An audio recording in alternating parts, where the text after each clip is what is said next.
Trésor, mémoire de radio, présente. Treceos, mémoire de radio, presente. 13 Mémoire de radio, presenter. 13 Mémoire de radio, presente.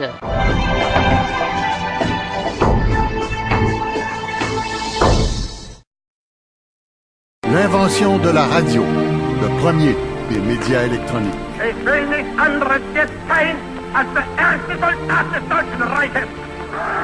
Ce matin, en déclaration de guerre, l'Allemagne a attaqué la Pologne. Majesty has just as of tonight, September 10, 1939. Le 10 septembre, M. King parlait à la nation en ces termes. My fellow Canadians, to unite in a national effort. Aujourd'hui, dernier épisode. L'invention de notre radio publique. Nous vous racontons comment la radio de Radio-Canada a pris son essor pendant la Deuxième Guerre mondiale. L'histoire commence quelques mois avant le début de la guerre, avec la visite du roi George VI au Canada. Jamais dans l'histoire un tel événement n'a pu être décrit, car nul souverain britannique régnant n'avait jusqu'ici visité la terre canadienne. Mais aujourd'hui, le 17 mai 1939, date historique entre toutes, l'extraordinaire s'est accompli, le rêve irréalisable pour certains est devenu chose réelle, et en quelques instants, le roi et la reine seront nos hôtes. En 1939, Radio-Canada n'a pas encore 3 ans, et le tout jeune réseau prend les grands moyens pour couvrir l'arrivée et le voyage du couple royal. Pendant 6 semaines, la radio diffuse 51 heures d'émissions spéciales. Gérard Arthur, directeur adjoint des programmes, se souvenait en 1980 de la première de ces émissions.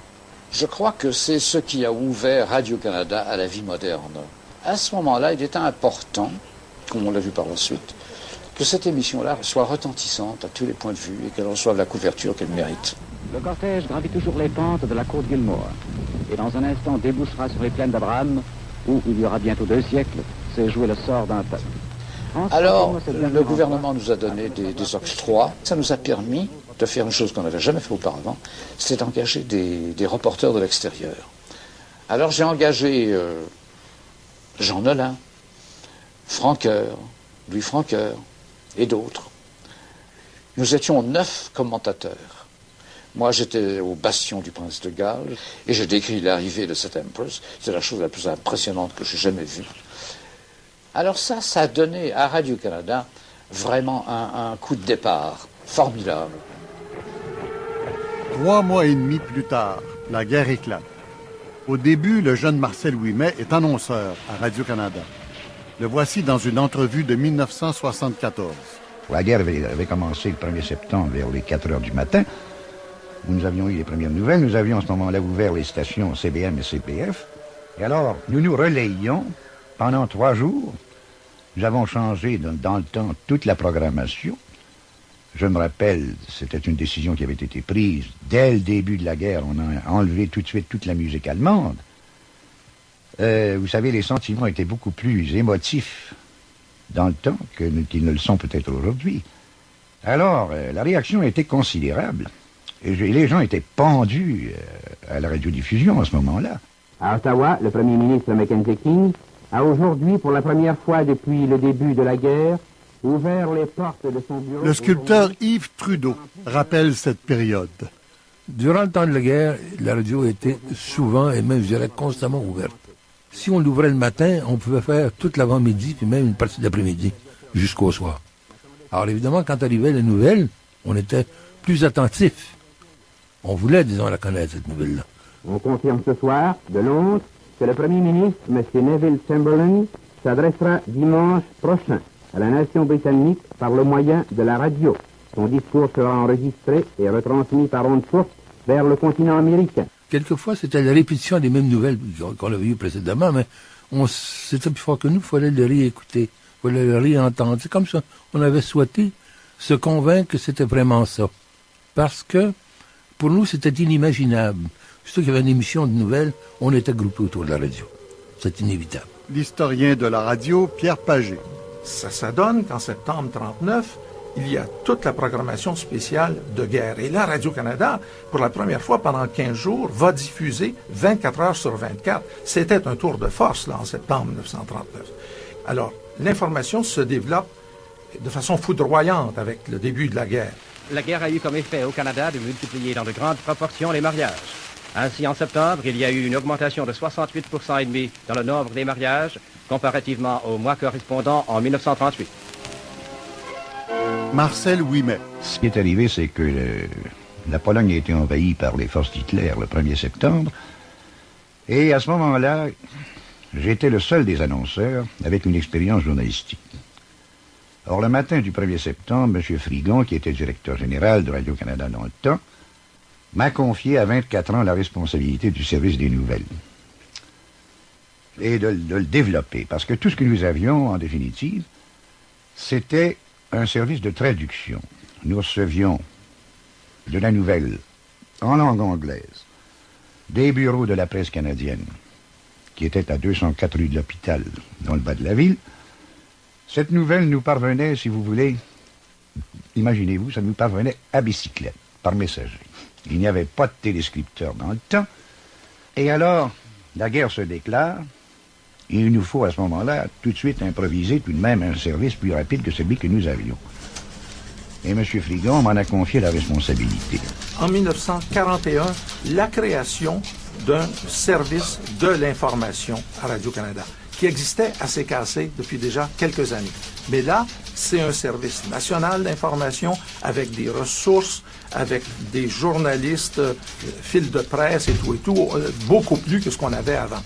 Alors Radio-Canada devient la station de référence pour les nouvelles internationales, à cause de la guerre. Le Premier ministre King annonce une entente entre le Canada, la Grande-Bretagne, l'Australie et la Nouvelle-Zélande en vue d'établir au Canada le centre d'entraînement des aviateurs de l'Empire britannique. Un auditeur de l'époque, Roland Masse. Quand la guerre est arrivée, les gens se groupaient alentour de la radio le soir pour savoir ce qui s'était passé dans la journée. Il y a un tas de gens qui ne savaient pas lire aussi, il faut se dire ça. Alors pour eux, ce groupe-là, qui n'avait jamais été capable de lire la presse, la patrie, dans le temps, ou whatever, puis s'installait aux côtés de la boîte là, qui parlait, puis écoutait ce gars-là, puis qui leur racontait, puis c'était beaucoup plus facile d'écouter que lire, hein? Alors, pour ces gens-là, ça a été une révélation. T'sais? Moi, je dis que ça a sorti beaucoup de gens d'ignorance. Je pense que c'est ça qu'est le mot. Radio-Canada vous présente M. Louis Francoeur, dans sa causerie quotidienne, la situation ce soir. M. Francoeur. Mesdames et messieurs, le gouvernement fédéral vient d'annoncer que 66 Canadiens sont actuellement prisonniers civils en Allemagne et en pays occupés par l'Allemagne. Tous les soirs, au début de la guerre, le journaliste Louis Francoeur explique aux Canadiens ce qui se passe en Europe.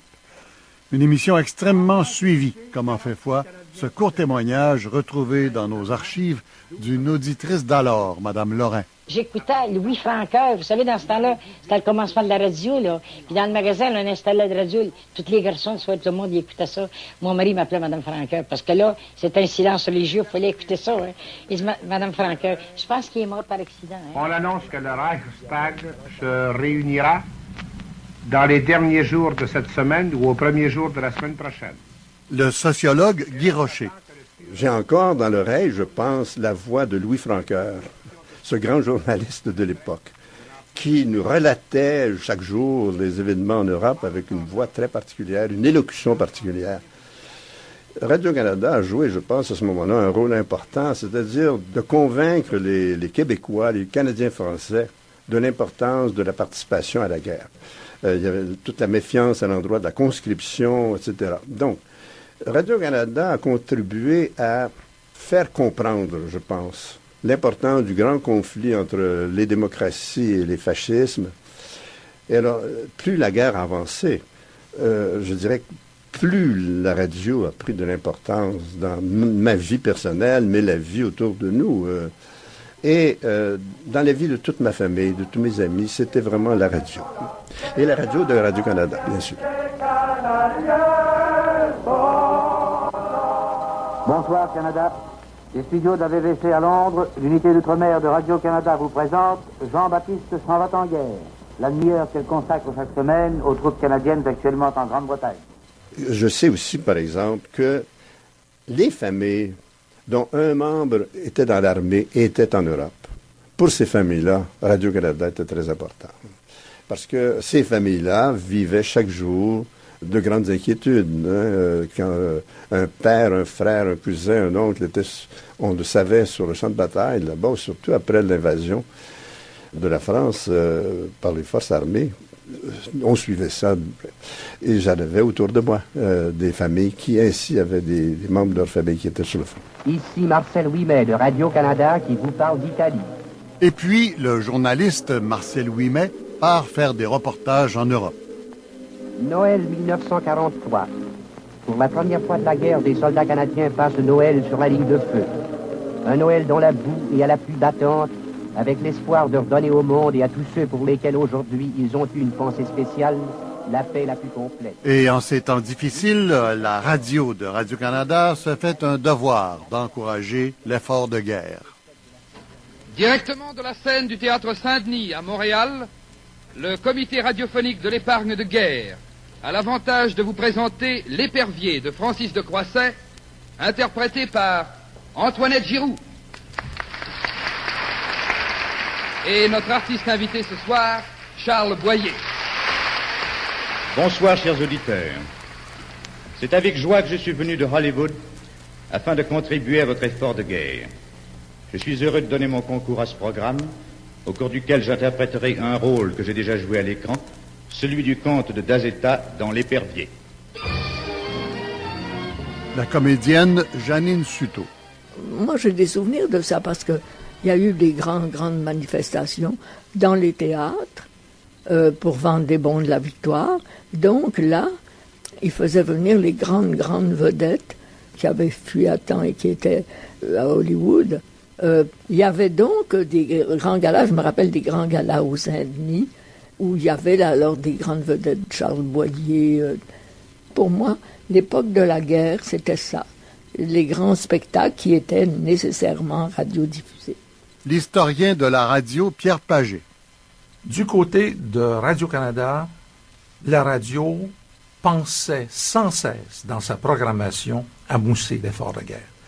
Explicitement, implicitement, par un équilibre de la programmation. Remarquez que c'est un événement international d'une gravité extrême. Alors, il fallait en faire prendre conscience aux auditeurs. Mais l'idée de la guerre est omniprésente dans la programmation, avec cette réserve qu'il ne faut pas arriver à un point de saturation. C'est au début de la guerre que commence partout au pays, et de manière régulière, la diffusion de ce qui deviendra une institution. Il arrive, en 1939, qu'on commence pendant des années à diffuser en direct le hockey à la radio. Et ça, c'était un événement à l'époque. Quand on entendait « Bonsoir Canada », c'est la soirée du hockey de l'Atlantique au Pacifique, le hockey marquait un premier temps d'unification de l'ensemble des auditeurs autour de Radio-Canada. Ça, c'était un premier succès. Radio-Canada a l'extrême avantage de présenter à ses auditeurs une adaptation d'Un homme et son péché, roman de M. Claude-Henri Grignon, et qui obtint en 1935 le prix David. Si ma mémoire est bonne, Yves Trudeau. Un homme et son péché est à peu près écouté par tous les foyers canadiens français. On pouvait partir d'un coin de rue pour se rendre à un autre coin de rue, l'été, là, les fenêtres ouvertes, puis on perdait rien de l'émission parce qu'on l'entendait, disons, on l'entendait de la suite. Si c'était, disons, un logement au niveau de la rue, on entendait la suite d'un logement à l'autre.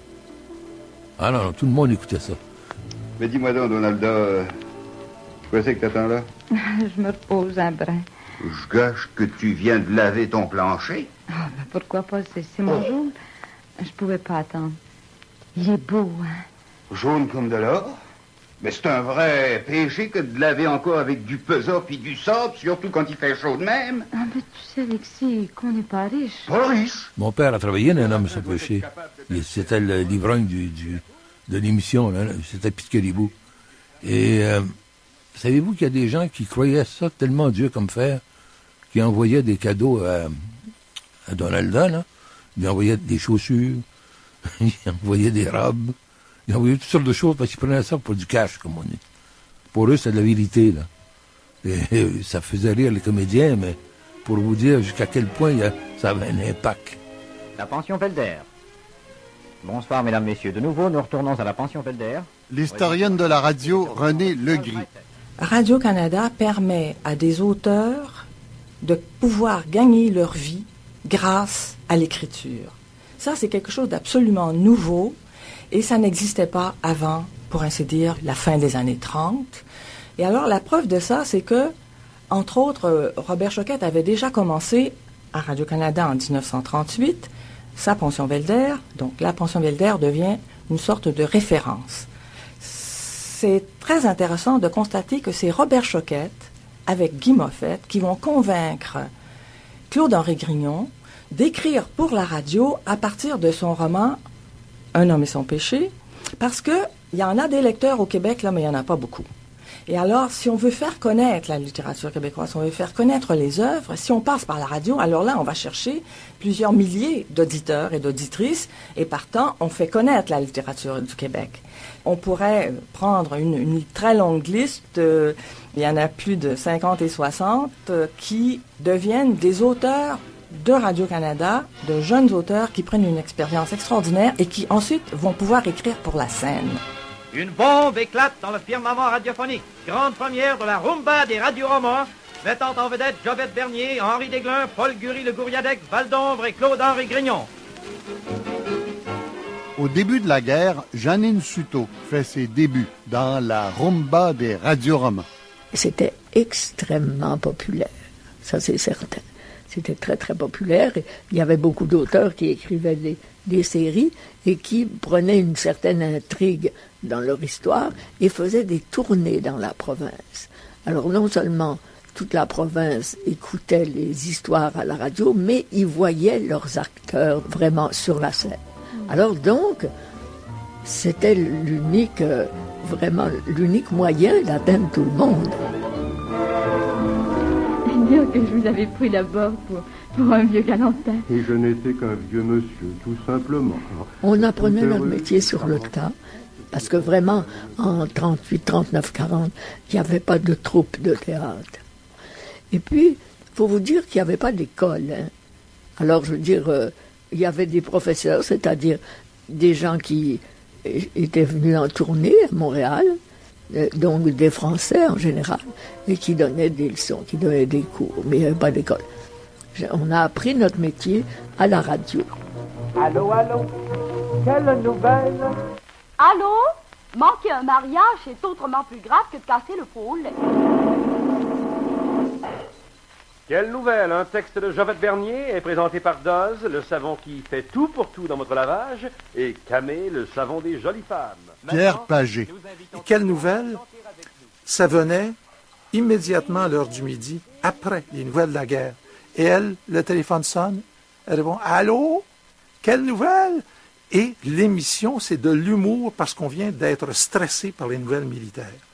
Dans ces sketchs qu'elle a là, elle met en scène des femmes qui sont autonomes, quelquefois mariées, quelquefois on ne sait pas trop. Elles ont leur auto, elles ont leurs cigarettes, évidemment. Et puis il y en a une, un beau jour, qui vient au micro, c'est Jovette Bernier, et qui plaide devant un juge. « Oui, votre honneur, il m'a dit telle chose, mon mari, et c'est pour ça que je veux divorcer. » Et elle vient plaider son divorce, alors qu'on n'a aucune loi au Canada qui autorise le divorce. Mais elle le dit en fantaisie, en humour, et ça passe. Ça passe les problèmes conjugaux, il ne voulait plus d'enfants, tout y passe. Le radio-roman, les formes de littérature populaire ont apporté toutes sortes de connaissances sur nous-mêmes comme société dans l'ensemble du Québec. C'était donc un divertissement intelligent. Les fabricants des soupes Campbell's présentent un autre épisode du roman radiophonique Jeunesse dorée. L'auteur Jeannette Bertrand. Jeunesse dorée. Oh, mais ça, j'écoutais ça. J'écoutais Jeunesse dorée, mais alors, Et j'aimais ça. Et mon idole, la femme, parce que c'était une femme et qu'elle avait réussi là où les hommes réussissaient, c'était Jean Després. Jean Després s'appelait Laurette Auger. Et pour avoir un radio savon, il fallait que ce soit un nom d'homme. Elle avait changé de nom. À demain, chers auditeurs, pour un autre chapitre de Jeunesse dorée, texte de Jean Després. Je disais, puisqu'il y en a deux, il y a Jean Després puis Jovette Bernier, peut-être que moi aussi je serais capable. Peut-être que moi je pourrais faire ça aussi. Pour moi, ça a été une influence extraordinaire d'avoir des modèles de femmes qui écrivaient pour la radio.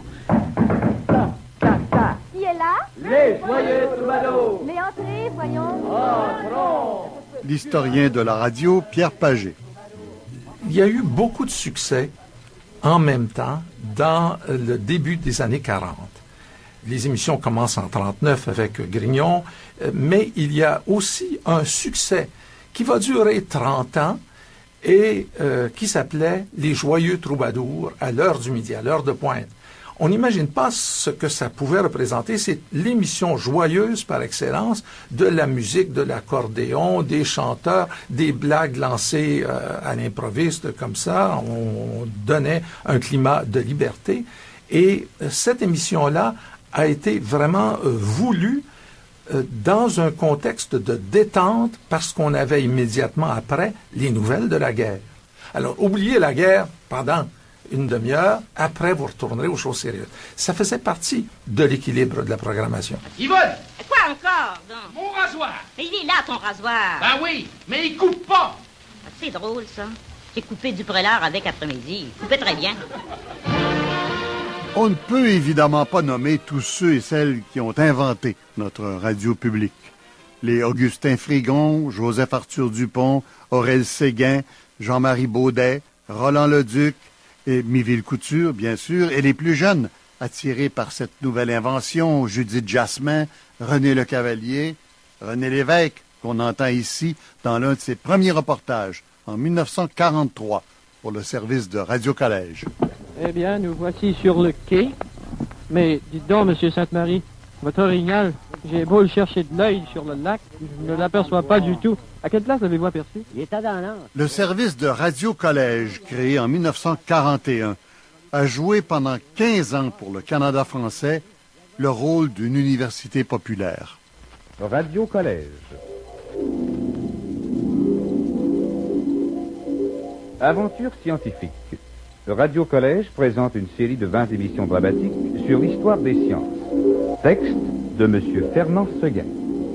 À nouveau, les souvenirs d'Yves Trudeau. Radio Collège était une émission qui se voulait vulgarisatrice des sciences, entre autres, mais qui avait un fort accent, disons, sur la langue, mais c'était plus que ça, c'est une culture générale.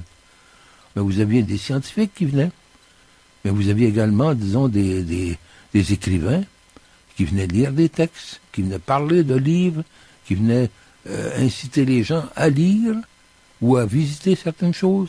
Vous aviez même de la musique à Radio Collège à certains moments. C'était très général.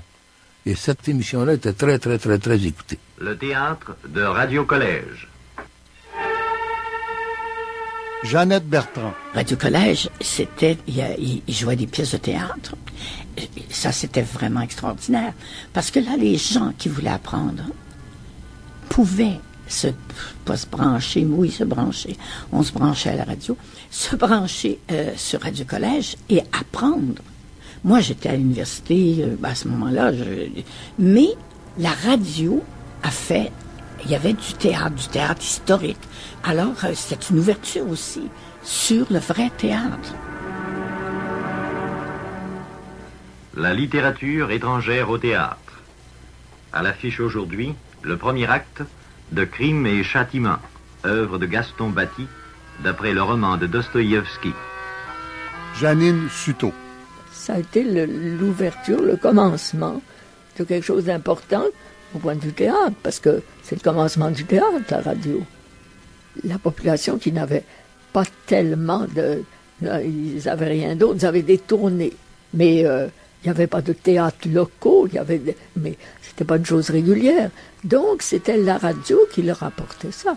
Cette culture nouvelle pour eux. Très, très, très important. La radio m'a appris beaucoup, beaucoup de choses. Ça m'a appris le monde, plus que les livres. Les livres, oui, ça t'apprend des choses. Mais la radio, c'était des choses qui n'avaient pas l'air didactiques, mais qui restaient en toi. De voir une comédienne comme Juliette Huot jouer de ce naturel si extraordinaire, bien, ça m'a montré qu'il fallait que je sois naturel, que je devais être vrai. Ça s'enseigne pas dans les livres. La radio, ça fait de moi, c'était mes bases pour devenir ce que je suis. Pour des gens de radio, voilà un témoignage émouvant de Jeannette Bertrand. En voici un autre livré en 2006 par l'ancien premier ministre Lucien Bouchard. Il y avait de très belles séries à la radio. Je me rappelle qu'il y avait eu toute une série d'émissions sur Louis XIV. C'est Jean Coutu qui incarnait Louis XIV jeune. Moi, je suis de ceux qui pensent que Radio-Canada a joué un rôle très important au Québec. Extrêmement important. Surtout la radio. C'est mes années de formation, moi, ça s'est passé comme ça. On écoutait la radio. C'était notre lien avec l'extérieur. C'est ce qui nous reliait à autre chose que notre milieu quotidien. Radio Collège. Chers auditeurs, vous entendrez aujourd'hui la 4e leçon du cours que donne M. l'abbé Albert Tessier sous la rubrique générale « L'Europe perce l'énigme américaine ». Les émissions de Radio Collège donnent une sorte d'éducation permanente très utile à l'époque, et pas seulement ici. Des centaines d'heures sont vendues dans plusieurs pays. L'historienne de la radio, Renée Legris. On veut vraiment que les Québécois, par l'intermédiaire de Radio-Canada, approfondissent des connaissances. Parce que jusqu'à ces années, ou à peu près des années 40, l'éducation obligatoire ou l'instruction obligatoire dans les écoles était très limitée. C'était la 6e ou la 7e année. Après ça, on pouvait ne pas aller à l'école. Alors que dans ces années, donc, qui sont je dirais, les années 40, Radio-Canada balaie, pour ainsi dire, ces préjugés que les gens du peuple et son public en général ne peut pas comprendre et leur apprend à constater qu'ils sont intelligents, qu'ils sont capables d'apprendre des choses et qu'ils apprennent tellement qu'ils ont besoin d'en savoir plus. Et puis, naturellement, on a essayé de très bien parler. Puis où on a appris à bien parler? Par Radio-Canada. Roland Masse. Parce que Radio-Canada avait des annonceurs, je me rappelle, qui avaient une diction extraordinaire. Et ce qui arrivait, c'est que dans les campagnes, les gens écoutaient. Et puis, pour la première fois, entendaient des mots prononcés tels qu'ils étaient supposés être prononcés. Je pense que à cette époque-là, c'était par la voix de tous ces annonceurs qui parlaient avec un accent bizarre. On appelait ça l'accent radio-canadien. C'est fini, ça n'existe plus. C'était pas le français de France, c'était l'accent de Radio-Canada. Bon, c'était des extraterrestres un peu. Mais c'était très bien. On apprenait du vocabulaire. Et c'est très important. Je vois mon père, qui a peu d'instruction, qui a une 7e année, qui emploie des mots qu'il a entendus à la radio. Alors, c'est une école de vocabulaire. La radio a été une école de vocabulaire pour le Canadien français. Samedi, 8h moins quart. La causerie de l'heure dominicale. Vous entendrez ce soir le révérend père Marcel-Marie Desmarais, des Frères Prêcheurs, directeur de la revue dominicaine. En 1942, le père Marcel-Marie Desmarais est embauché par Radio-Canada. Lui, il a très bien compris l'énorme pouvoir de la radio, comme il le racontait en 1985. J'ai vu les possibilités comme pour atteindre les gens. Je me suis dit, la radio, ça permet d'atteindre des foules plus grandes qu'aucune église ne peut contenir. Ça peut atteindre également des gens qui ne vont pas à l'église, qui ne viennent pas à l'église. Et ça atteint tout ce monde-là dans des conditions idéales. Et je me suis dit, je vais être en quelque sorte le haut-parleur de Jésus. Et puis, en 1945, la grande nouvelle. Un grand moment d'émotion sur les ondes de Radio-Canada. La guerre est finie, c'est officiel. Le Japon se soumet à toutes les exigences des Alliés. Ne quittez pas l'écoute. Nous vous donnerons bientôt d'autres renseignements. Jeannette Bertrand. Je me souviens, c'est une chose absolument extraordinaire que j'ai vécue. J'étais à la maison et j'ai entendu à la radio « La guerre est finie ». Et l'annonceur, je ne me souviens pas lequel, disait « Il faut se rencontrer rue Sainte-Catherine pour aller fêter ». Et j'étais partie, j'avais 18 ans, là, quelque chose comme ça, 19. J'étais partie avec Jean. Et là, c'était une joie. C'était extraordinaire. Les papiers là, qui tombaient, les gens déchiquetaient des papiers, puis les lançaient. Puis... Alors, on était restés, je pense qu'il fallait que je rentre à minuit, on était restés jusqu'à minuit. Et ça, je l'avais entendu à la radio. La guerre est finie. Dans l'ouest de la rue Sainte-Catherine, nous allons tenter, dis-je, de vous apporter ici les réactions des Montréalais à ce grand événement. Est-ce qu'il y a ici quelqu'un qui parle français? Je crois que tout le monde veut parler ici dans le micro. Comment vous appelez-vous, mon garçon? Vous avez quel âge? 14 ans. Qu'est-ce que ça veut dire pour vous, la fin de la guerre? Ah, je suis bien content parce que mon frère est mort pour la guerre. Votre frère est mort pour la guerre? Oui. Alors, vous êtes content que ce soit fini, tout ça? Ah oui. Vous parlez français, mademoiselle? Ah oui. Qu'est-ce que vous allez nous dire au sujet de la fin de la guerre? Ah, je suis bien content parce que ma femme, il va revenir. Votre petite amie va revenir? Bravo, mademoiselle. Je suis content, moi aussi. Et puis, la vie reprend son cours, rythmée par les émissions de radio. Chers auditeurs, nous vous présentons l'horaire des programmes de demain, le 28 mai 1946. À 7h, ouverture, nouvelle marche militaire. 7h30, variété. 8h, nouvelles et sur les ondes de CKSB. 8h15, prière du matin. 8h30, déjeuner musical. 9h10, club des ménagères.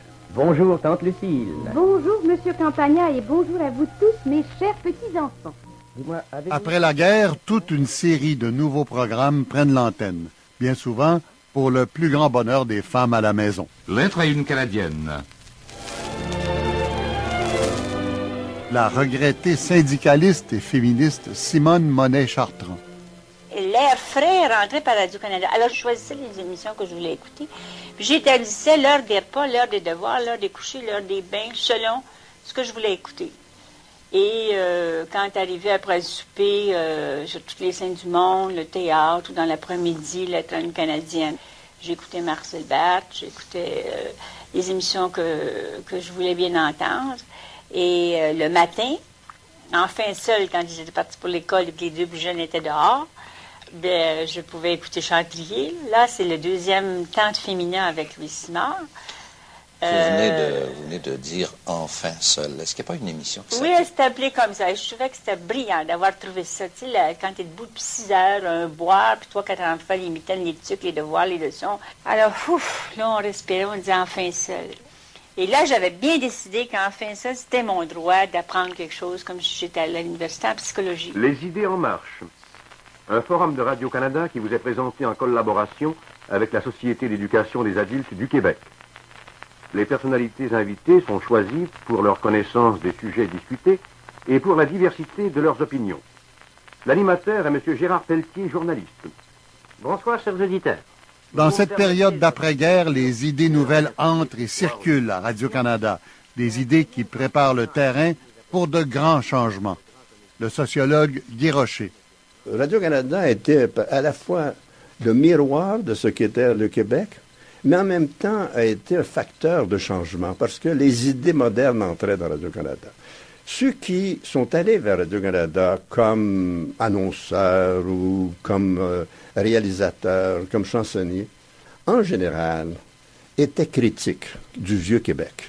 Ils étaient critiques du Québec clérical. Ils étaient critiques du Québec de Maurice Duplessis, de la Grande Noirceur, comme on l'appelle encore. Et donc, Radio-Canada, sans le vouloir, a recruté des esprits critiques. C'est comme ça que Radio-Canada, pour moi, a participé à la préparation de la Révolution tranquille, en permettant à des esprits critiques de s'exprimer sur les ondes. Et dès ses débuts, Radio-Canada permet aussi aux meilleurs compositeurs, aux meilleurs musiciens, aux meilleurs interprètes de s'exprimer. Le service international de Radio-Canada vous présente un autre de nos programmes d'échange avec la radiodiffusion française. Vous entendrez l'Orchestre symphonique de Radio-Canada que dirige aujourd'hui Wilfrid Pelletier, directeur du Conservatoire de musique de la province de Québec et chef d'orchestre au Metropolitan de New York. Le chanteur d'opéra Joseph Rouleau. C'est Radio-Canada qui permettait à toutes les régions du Québec d'entendre l'Orchestre symphonique de Montréal, par exemple, s'il y avait des chanteurs ou des concerts. Ils diffusaient les concerts de l'Orchestre symphonique de Montréal. C'est par la diffusion. C'est là où la radio a une influence extraordinaire sur le public et sur le développement de la culture dans notre région francophone. Pierrette Allary, soprano, interprétera maintenant un extrait de La perle du Brésil de Félicien David, Charmant oiseau.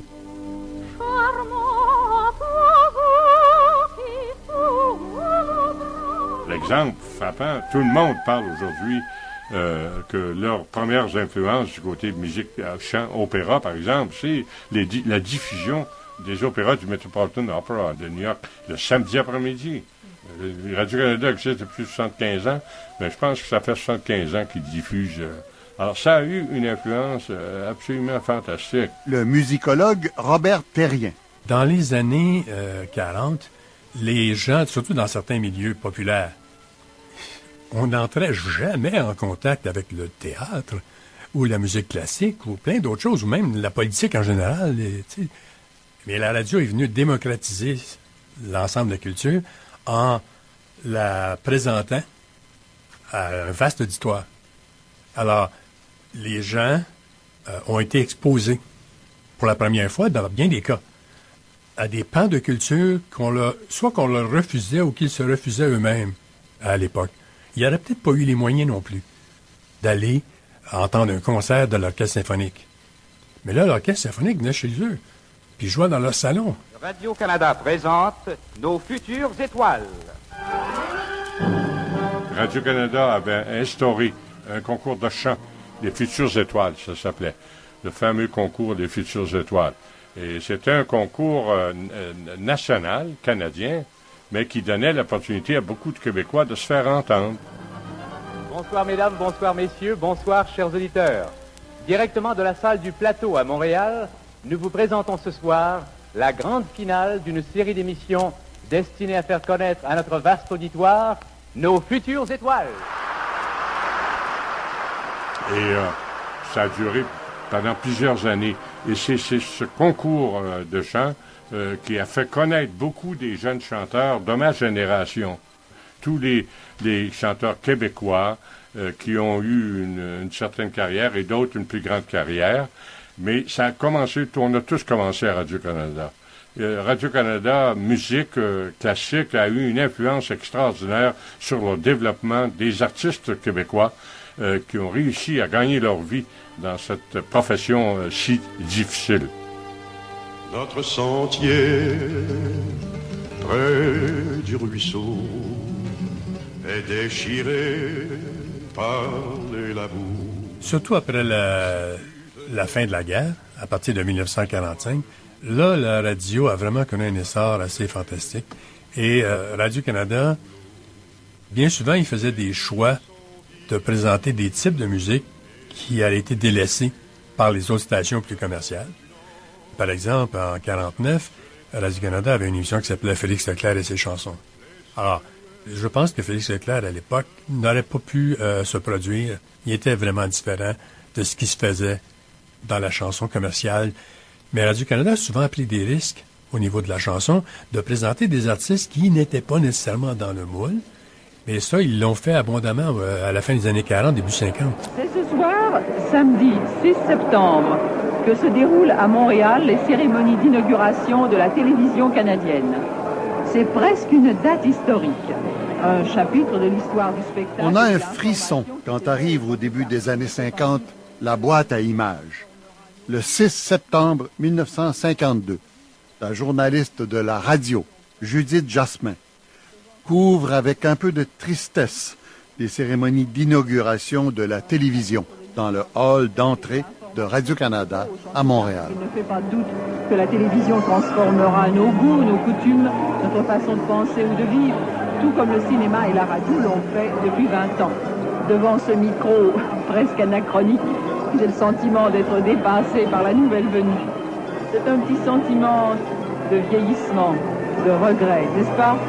Les premières rides de la radio, c'est ce soir que nous les apercevons. À partir de ce soir, il nous faudra compter avec la télévision. L'annonceur Roger Beaulieu, en 1974.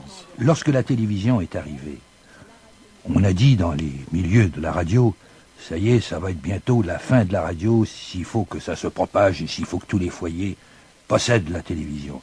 Eh bien, les appareils de radio se sont vendus en plus grand nombre. Parce que dès lors qu'on a délogé dans le living room le gros RCA Victor, là, vous savez, 12 lampes, là, pour le remplacer par un appareil de télévision, eh bien, figurez-vous que la radio, elle a fait des petits à ce moment-là. Elle est allée se loger dans les chambres à coucher, dans la cuisine, dans les automobiles, dans les transistors que les gamins prenaient partout, là. La radio, mais elle s'est multipliée. Non, je ne pense pas que la radio, tout est instantané. Non, la radio, elle est là pour toujours. La pédagogie et point désir, voilà le menu chez Miville. Tous les matins, on vous convie, venez chez Miville. Or, après 1952, non seulement les appareils de radio se multiplient, mais les émissions de Radio-Canada aussi. Chez Émiville, Le Survenant, Carrefour, le grand concours de la chanson canadienne. Et c'est pendant ces années-là que le comédien Rémi Girard, grand collectionneur d'appareils de radio, découvre sa passion. Avant même que la télévision devienne cette boîte à divertissement, ça a pris quelques années quand même. Je me rappelle des émissions de radio, de ce que j'écoutais. Chez Miville, le matin, on manquait jamais ça. Les Joyeux Troubadours et toutes ces émissions qu'on imaginait dans la tête et toutes ces vedettes qu'on connaissait par la radio, c'était devenu nos amis de tous les jours. De l'humour, on combat les âneries. Mais la radio a évolué effectivement, a dû trouver sa place par rapport à cette deuxième boîte. Il y a eu la boîte musicale, après ça, la boîte à images est arrivée. Et là, avec l'image, ben, on allait plus loin dans le divertissement, c'est évident. Mais la radio est là pour rester. La radio va rester tout le temps, elle va toujours être là. En terminant cette série de 3 heures, nous rappelons, avec Jacques Hamel, président du Musée québécois de la radio, et Jean-Jacques Cheval de l'Université de Bordeaux, comment la radio a été et demeure le premier des médias électroniques. La radio au 20e siècle, dans le fond, là, ça a été le coup de départ de tout ce qui s'est fait par la suite au plan technologique. Ça a été, je dirais, peut-être l'invention la plus importante qu'on ait jamais fait au 20e siècle. Parce que toutes les autres inventions qui touchent à la communication partent de la radio. La radio a été le plus grand média du XXe siècle en termes d'extension, en termes de diversité. Il y a encore beaucoup plus de récepteurs de radio au début du XXIe siècle que de récepteurs de télévision à travers le monde, et on a une vision parfois biaisée dans les pays les plus développés de cette importance de la radio. On parle d'Internet comme véritablement du média universel, ce qui n'est pas encore, loin de là, alors que la radio a une extension véritablement générale, avec des inégalités bien sûr d'un pays à l'autre. Mais dans les dernières années, les stations de radio ont encore eu tendance à se multiplier à travers le monde au lieu de décroître.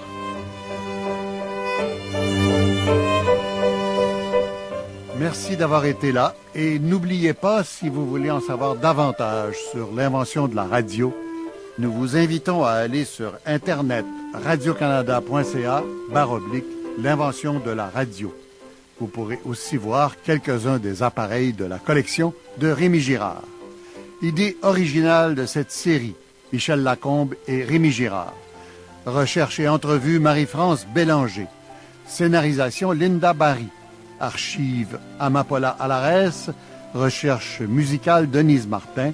Montage, Christian Ferland. Ici Michel Lacombe. C'est une réalisation de Linda Barry. Trésor Mémoire de Radio vous remercie.